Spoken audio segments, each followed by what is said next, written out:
Estamos en Kfar Aza, uno de los kibutzim más afectados el 7 de octubre de 2023. Aquí ingresaron más de 600 terroristas.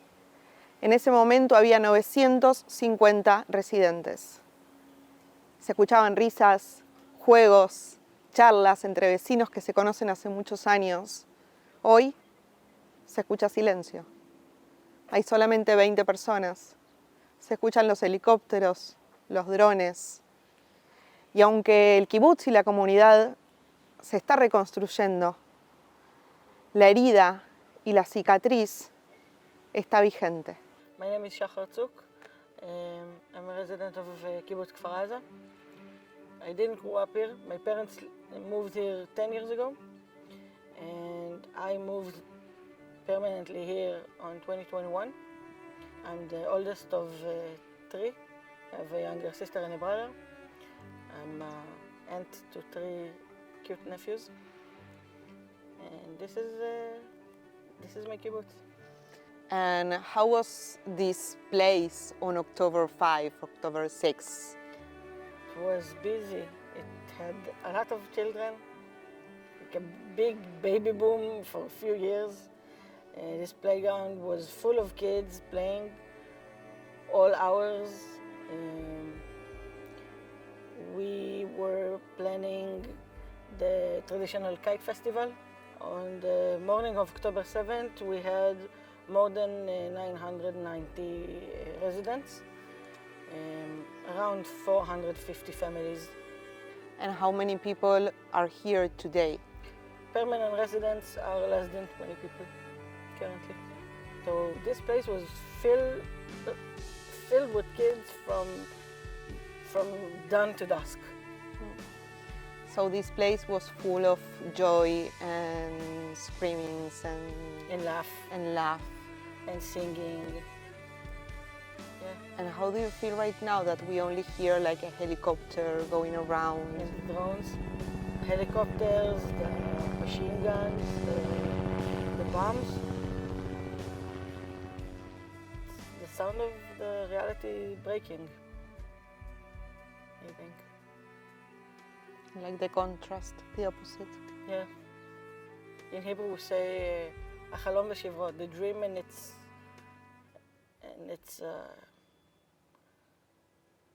shadows, particles. And do you think like in the future this place will be again with joy and laughs? It already is, but with a big scar.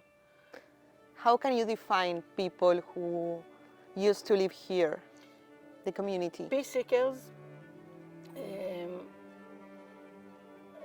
like a big brotherhood of people.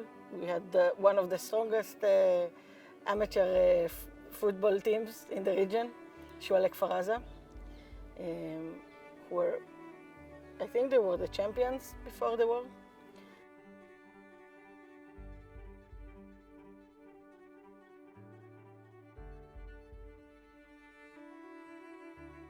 I have a lot of memories from this playground playing with him. He lived 50 meters from here. What was his favorite game?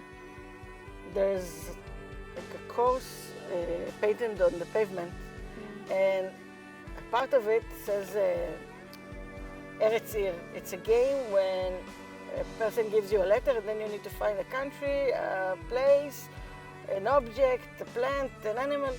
And because he knew a lot of stuff and he knew how to read, so thinking about a letter was his favorite game. The colors are faded. It's a big symbol of no one is here, no one is playing. There's no one playing that needs the paint to be fixed. Bittersweet because it looks like home, but it doesn't feel like home.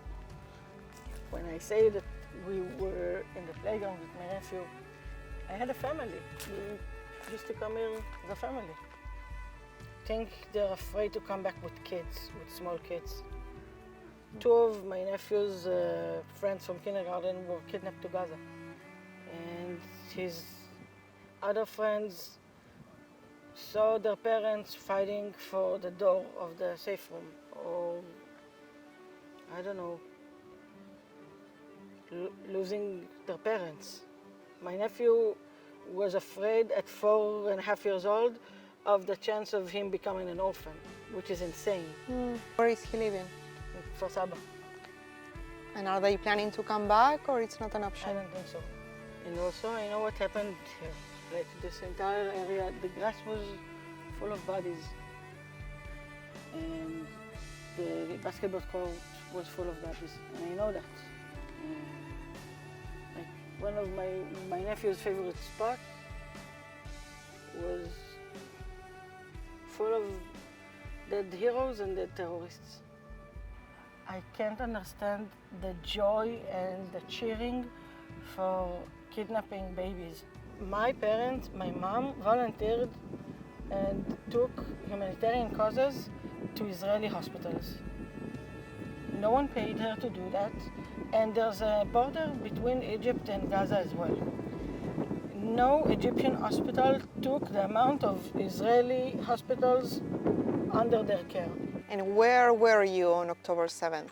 I was in a bed and breakfast with my family, by chance, like so many from the kibbutz traveling for the holiday. And originally my parents' plan was to leave there around 7:30, maybe 8. And how did you notice what was going on here? First of all, we heard the sirens. My phone is also alerting me whenever something is happening here. So we all woke up by the red alert on our phone.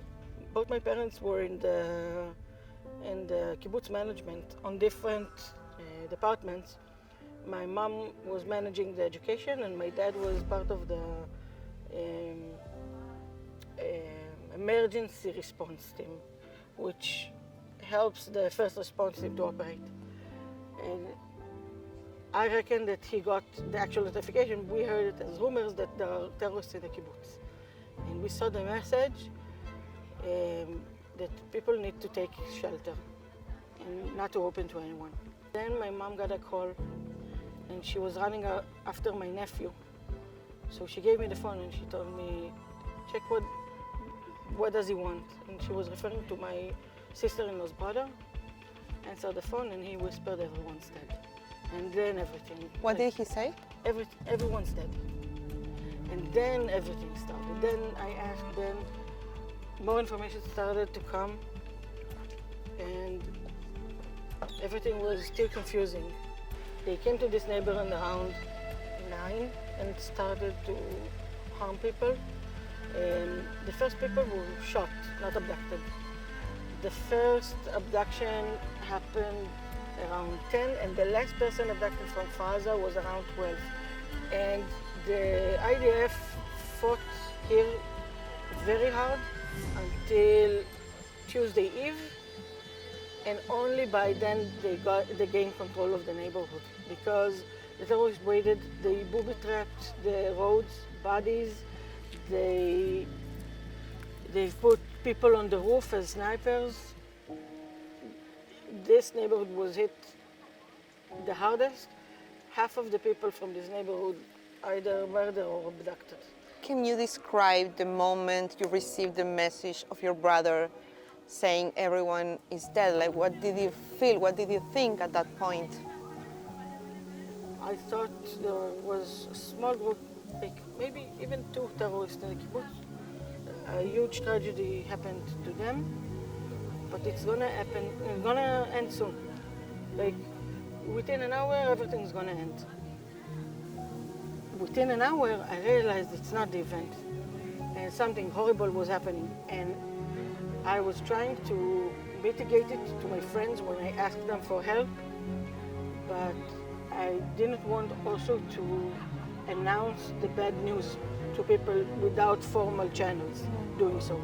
So whenever people ask me about the kibbutz, I said there's been a terrible disaster in the kibbutz.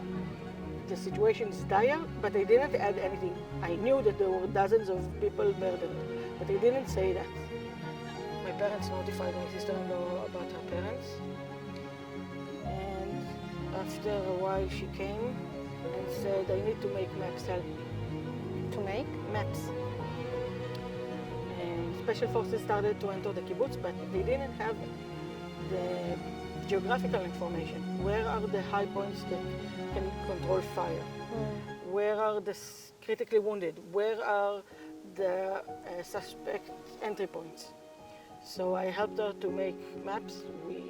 I took a snapshot of Apple Maps because Google Maps didn't work. And you know, you can scrabble on WhatsApp on pictures. So we picked a color, and then she signed on the map, and I sent it to her for a few times.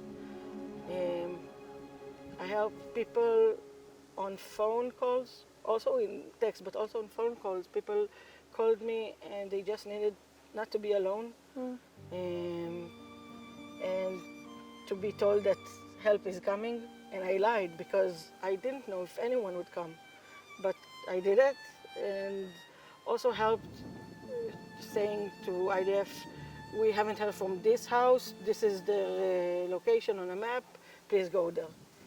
This was the main help. And when was the first time you cried because of this? Because in the very first moment you helped, like you didn't have time to cry, I guess. The first moment I cried was when I learned the fate of my sister-in-law's parents. I cried and I immediately stopped. And later that day, around midnight, I learned the fate of my friend from Kfar Aza. Her name was Norit Berger. I saw her name in a list of like the deceased. I started to cry and I stopped. And the next time after that I really remembered myself crying was, I think it was Tuesday morning or Monday morning.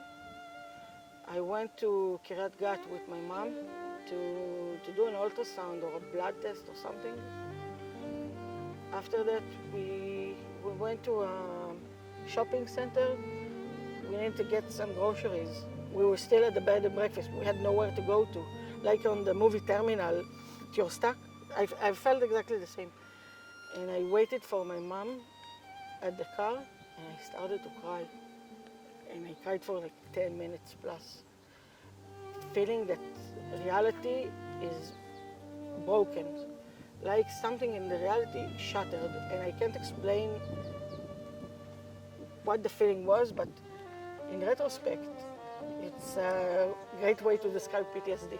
I have almost every second documented from the day of the attack of the 7th and the 8th of October, because people were messaging all the time. Messaging text, messaging voice recording.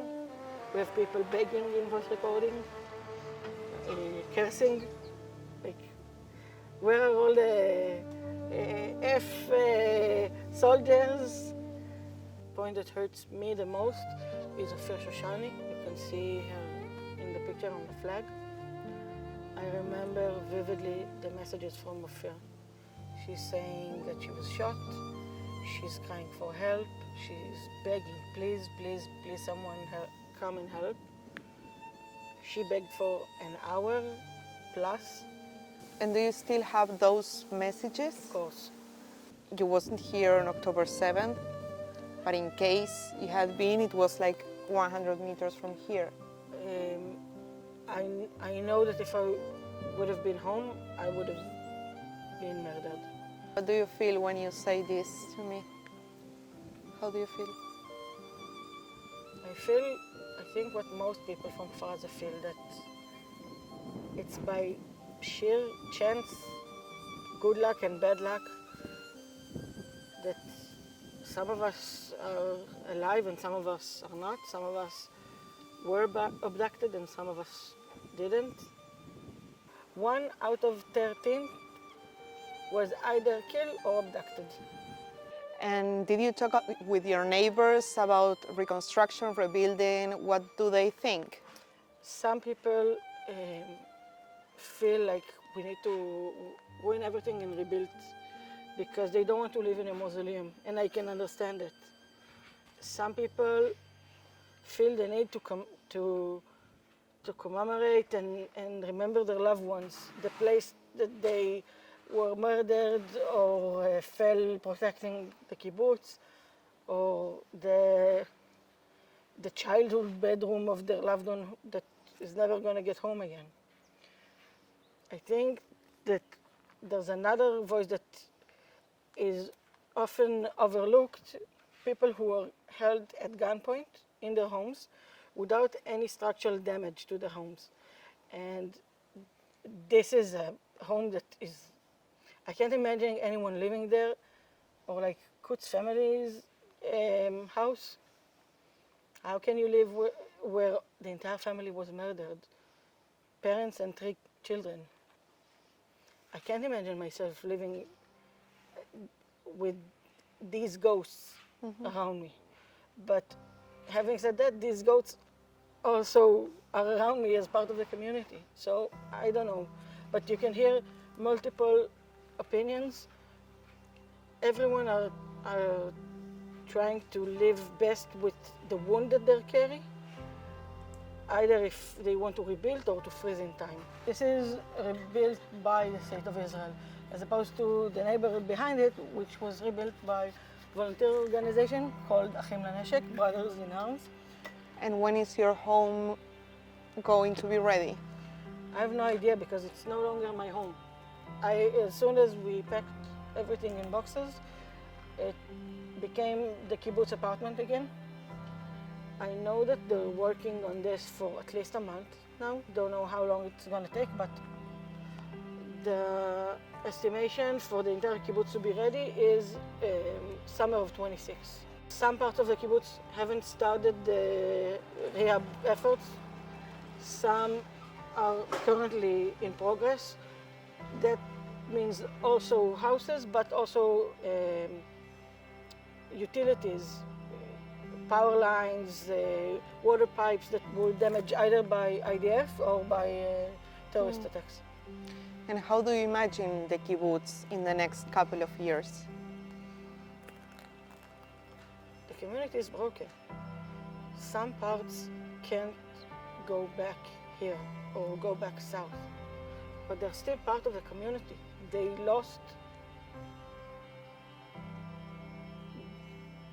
They suffered the hardest thing a human can ever experience. Some people, my parents including, can't wait to rebuild everything. There's a tension between those two groups, and I know that some will never come back again. I know. I had a pride flag, LGBT pride flag, on the rails. This is your house? Yeah, on the rails we had a flag, so it's already targeting come here terrorists. My neighbor, who lost both his parents, built a huge pergola where you can see the construction materials right now. No more pergola. And everything is now in rebuild. I know that terrorists were all around this. It used to be grass, but now it's dead. And there was a terrorist at the entrance of my apartment. The body of a terrorist? Yeah. And do you think you will come to live here again? At this apartment, no. At this apartment, 100%, I wouldn't agree. Why? I had a family, and my family was murdered without a funeral. I lost my family, and I lost my spouse as a result of this war. She's not dead, but the person I knew is no longer here. I lost my dreams, my entire future that we were planning together, the babies that we're gonna have together, all this. And do you remember like your best memory here in this house? I remember Eurovision where when Kirel represented Israel, there was a round of violence, and we were in safe room for the entire Eurovision. We started to watch it from the living room, and after, I think, 3 minutes, we went in. Every Eurovision, I remember rockets. So being near home, I'm not calm, I'm super alert. and it's not a safe space, and it's not a happy place. All I can think about is the smell of death. Everything that came out of the apartment reeked of death. When was the last time you came into your house? Last year. The last time I said goodbye, last August, a team of the Ministry of Defense of Israel, because my house deemed as being not structurally affected, but internally affected the most, I was eligible to have a team helping me, and we cleared everything. And I had to go through my closet and my previous spouse closet and go through our wedding photos. Some stuff were too ruined by terrorists. They desecrated my couch. Mm-hmm. They left remains specifically on the couch, and it reeked. So to see them taking the couch and it's breaking, but I don't need to care about it because they're throwing it away, but it's still my couch. It was super emotional, and I'm still unpacking. It takes me a very long time to take those boxes, and I still have like 3 left. It's hard for me to be near my home because home is where you feel safe.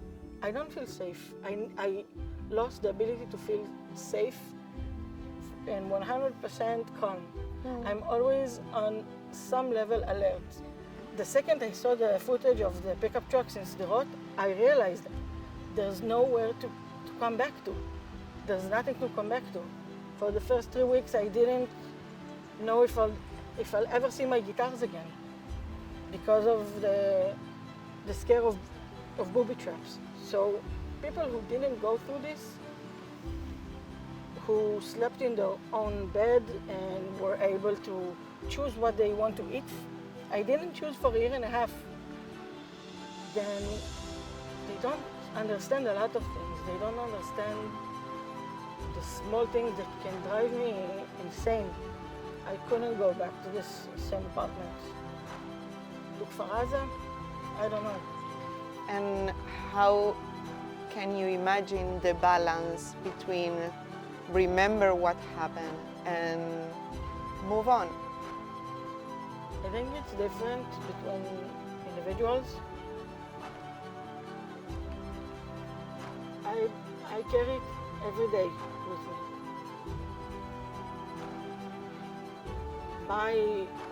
My family wasn't buried, but it's gone. In every happy occasion, I remember my family. I think that it's a fine line and trial and error. Sometimes we will do too much to one side, too much to forget, too much to remember, and adjust accordingly until each and every one of us will find their path. Write a lot, mostly poetry, since the beginning of the war, and I write music. And this is my way to remember, to process, to document. I know that other people do it through other types of art or by giving tours in the kibutz. And some people need to put it behind them, the scars are too painful to bear, and the only way to breathe is not to think about it.